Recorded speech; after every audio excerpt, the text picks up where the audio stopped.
You know what's interesting? The Chris Chan thing.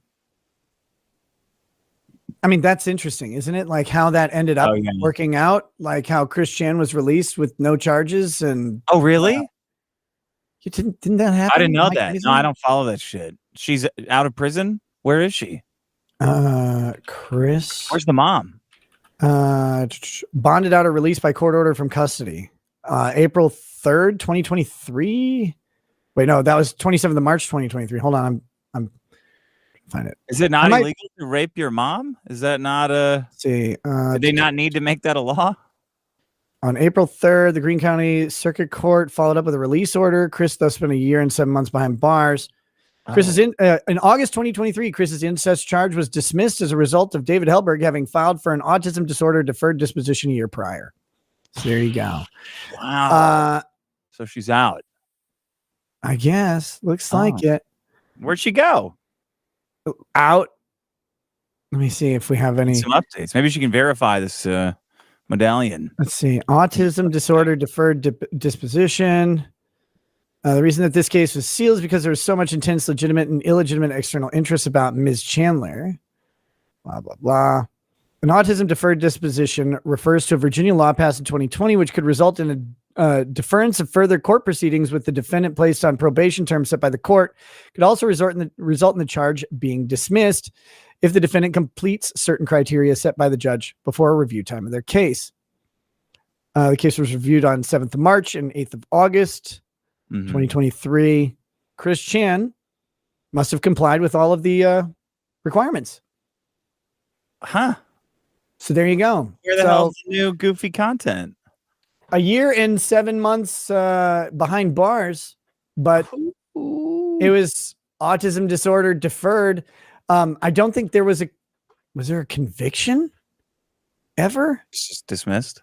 I don't think there was ever an actual conviction on this. Did it happen? Was that just like a big lie? Oh man, I'll be we'll never know because let's see. I'll be kind of disappointed, I guess.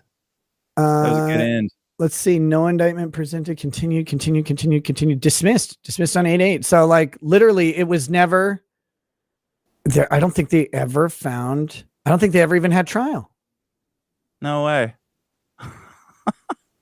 I just remember seeing that it was being dismissed and I was like, are you serious? Like there wasn't even a trial because everybody was wondering like what's going to happen with the trial. Are we going to get to watch it?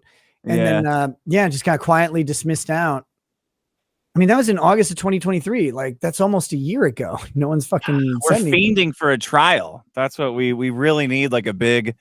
It seems like there's always one big, trial every year, and we're just fiending for our fix of trial. Yeah, I mean, I'm not prepared to say that it didn't happen or did happen, but what I am prepared to say is no court adjudicated that it happened.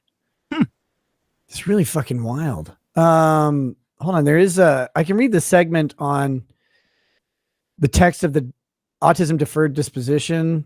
Well, this is just in any criminal case. In any case, criminal case, except a violation of this statute, an act of violence is assigned in that, or any crime for which a deferred disposition is provided for by statute, upon a plea of guilty or after a plea of not guilty, and the facts found by the court would justify a finding of guilt, the court may, if the defendant has been diagnosed. So it says that, so it looks like he probably pled guilty. Okay. On this one. The court may, if the defendant has been diagnosed by a psychiatrist or clinical psychologist with an autism spectrum disorder as defined in the most recent edition of the DSM, or an intellectual disability as defined in this segment of the code, and the court finds by clear and convincing evidence that the criminal conduct was caused by or had a direct and substantial relationship to the person's disorder or disability, so his autism made him do it, without entering a judgment of guilt and with the consent of the accused, after giving due consideration to the position of the attorney for the Commonwealth and the views of the victim, defer further proceedings and place the accused on probation subject to terms and conditions set by the court, which is probably don't rape your mom. Upon violation of a term or condition, the court may enter an adjudication of guilt, or upon fulfillment of the terms and conditions, they may discharge the person, dismiss the proceedings against him without an adjudication of guilt. So looks like he probably would have either been found guilty, probably pled guilty, because it didn't seem to have a trial. Yeah. But damn. it's nice. He's out, back in the market.